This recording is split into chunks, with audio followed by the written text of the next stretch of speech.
It is no secret that Sombra is one of the most annoying heroes in Overwatch, and trust me, that has only gotten worse in Overwatch 2. Increased movement speed and stealth, hacking while invisible, and what is essentially a personal Discord orb on steroids whenever she attacks somebody that has gotten hacked. As a Zenyatta enjoyer, obviously I freaking hate that character. It isn't enough that my hitbox magnetically attracts her bullets, now she even gets a damage boost on her hack that puts my Discord orb to shame? No, that's some bullshit. But it wouldn't be fair of me to complain about Sombra without trying to see the world through her eyes. Can I spawn camp Zenyatta players as well, or is there more to this character than I gave it credit for? Maybe then I will learn how hacking translates to a 40% damage buff. That doesn't even make any sense. You know how hackers actually deal damage to you? They steal your data. There might be no Zarya bubble to protect you from that in real life, but at least there's still our sponsor for today, Incogni. If you ever signed up for some random newsletter on the internet, chances are that your data went a whole bunch of places without your consent. And I think most of us happen in that boat. You enter your email to receive updates on something you're interested in, just to find your spam folder getting absolutely bombarded about things you never asked for. That stuff is not gonna be more than a general nuisance until one of these services has a data breach, and we all know how common these are in this day and age. The good news is that you absolutely have the right to get them to remove your personal information so that it only lands in the hands of those that you agree to. The bad news is that doing that one by one on your own would probably take years. This is where Incogni comes into play. All you have to do is create an account and tell Incogni what specific data you want them to remove. After that, you just have to give them permission to actually work for you so that they can track down all these data brokers and get that stuff sorted out on your behalf. And I know what you're thinking. I'm very protective of my data. Surely I'm not going to be affected by that. Well, I thought the same until I signed up for Incogni and found out that 127 bozos I never heard of just have my data for literally no reason. Needless to say that I'm in the process of getting that sorted out, and if you want to do the same, I got some good news for you. The first 100 people to use the sponsored link in the description below and use the promo code Terios will get 20% off when signing up for Incogni. This is one of those things you're gonna want to take care of before it becomes a problem. So take control of your data back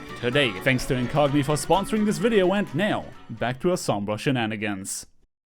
Short as the first beta was, it was long enough for Blizzard to do some balance changes. While support heroes had received their fair share of completely broken buffs, you know what hadn't been changed? Sombra. By the end of the beta, Sombra no longer was as much of a problem as I made it out in the intro, just because of how overpowered supports were made. But that doesn't mean that she was a bad pick. The only problem was that my aim was garbage. Turns out that lobbing balls at your enemies does not translate all that well into trying to aim with an SMG. Of course, you could always do Yi or the EMP to delete any Zenyatta in sight, but I knew that if I wanted to become a true Sombra menace, I needed to practice my aim. And yes, I can confirm that by the end of my training montage, many a Zenyatta player was forced off of their hero. Unfortunately, you're not gonna get to see any of that, because the match I'm about to highlight was my very first game playing as the new Sombra. I brought my good friend EchoFlex along for the ride, because surely nothing could go wrong with two one-tricks off-rolling on a brand new map. When the round started, both Echo and I had some very specific goals in mind. I snuck around the side to get into the enemy team's backline, and there he was, a Zenyatta player in their prime. I was trying to go for a swift assassination, but with him sticking to his honor like bubblegum, confirming that elimination was impossible. I was struggling to find the right moment to strike, with that Zenyatta never leaving his team. I needed more space to do my job, and Echo was more than happy to oblige.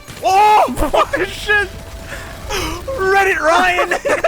Echo had flexed his Grandmaster muscle, allowing us to make more progress on the objective, but even more importantly, the red team was disjointed thanks to those staggered kills, allowing me to go in and clean up. Unfortunately, we couldn't hold that position and the robot began moving in the red team's favor, though naturally, instead of playing the objective, I decided to spare a little visit to the red Zenyatta. I'm so sorry for what I'm about to do. As a Zenyatta One Trick, getting spawn camped by a flanker is something I consider a rite of passage, though I started to realize that my preferred range did not play to the strengths of this hero. It took me way longer to eliminate that Zen than was reasonable, but hey, a win's a win at the end of the day. I reunited with the rest of my team to reclaim the objective, which was easily done, though Echo couldn't help but notice that the enemy Zenyatta had left a comment. He just typed okay. Sad, dude. You no, dude. A true support player accepting of his fate while knowing there are few things he could have done differently. While Echo and I could laugh about it being on the distributing end, both of us know the pain that is getting hard focused by his Sombra. But that was of no concern to us now because we were on a roll. Our team stood tall as a united force, decimating the red team at every opportunity. No cost would be spared just to make progress, and if solo ulting a Doomfist is what needs to happen, then let Aaron be my witness. That's what I'm gonna do. Unfortunately, our enemies began wisening up. Stealthing past them was no longer as simple as before, and with us pushing up further and further towards their spawn, they were inevitably going to regroup to begin collecting eliminations. Clearly, their Zenyatta was tired of revisiting their spawn, blowing Transcendence in response to me trying to hack them, and at that point I couldn't even be mad about him being the one to end my kill streak. The red team was in control now, but my mission had not changed. Dodging bullets left, right, and center, I snuck past the watchful eyes of my enemies to dive into their backline, hacking their Zenyatta stealth before revealing myself to delete him once more. Their sojourn was too late to stop me, and revenge was not on the table anyway, with their aim being about as mediocre as mine. I got away scot-free once more, until I ran into Doomfist's AoE slam on low HP like an absolute moron. No! That's the dankest thing I've ever done. Though my persistence of diving their backline made its impact shown because Wolfer decided to swap off of Zenyatta onto Lucio. But it got even worse. Not only had I lost an easy target to spawn camp, but the entirety of the red team became so aware of my presence that I struggled continuing to confirm any eliminations at all. Thankfully, Echo could still make use of my distractions, though I would lie if I said that I was satisfied with just being a distraction. Sure, Sombra's utility was a not insignificant part of why we were winning, but being the lowest damage DPS player in the entire lobby just didn't feel great. So I did something that every DPS player does when their masculinity is questioned. I wasted my ultimate in the enemy spawn. Why though? Like, nobody's here.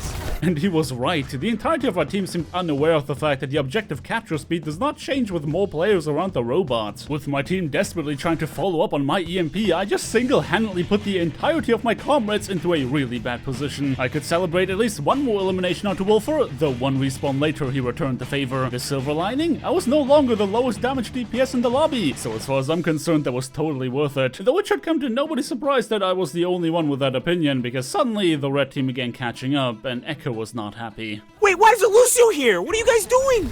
What? So they were in our spawn? They're Lucio and they're Korean. You guys are losing the fight. I don't know how that happened, but both of them were in our spawn. And of course, there was a bold-faced lie. I knew exactly why they were in our spawn, and that reason was revenge. The red team had tasted blood, and that's because I kept running it down on their spawn. We were on the stagger train now, with them making uninterrupted progress. We had less than 40 seconds on the clock, and who knows what's gonna happen once overtime hits. Though the closer to the sun you fly, the more likely you are to get burned. Their Cassidy had overextended. Echo and I made an attempt to focus him down despite all the healing their supports were trying to pump into him, but we started to make ground. The red team had no choice but to empty their ultimate bank just to equalize their losses, which meant we had to respond in kind. It was an arduous teamfight, but more and more eliminations went in our favor. Neither a solo beat drop nor a tracer were enough to stop us. The red team could do little more than delaying the inevitable, and at the end of the tunnel awaited our victory. If there's one thing I learned immediately in my very first game as Sombra, it's that making that huge impact is not as easy as I thought. Sure, this character will forever be endlessly annoying to fight, but without the knowledge of when to engage who, and without the aim to back it up, chances are you won't achieve more than slightly annoying your enemies. I hope you guys enjoyed this episode of Overwatch 2 beta stories, and if you did, do let me know by dropping me a like on your way out. Consider subscribing if you want to see more, and definitely ring that bell icon to not miss out on my next upload. I hope you guys have a fantastic day, and until next time,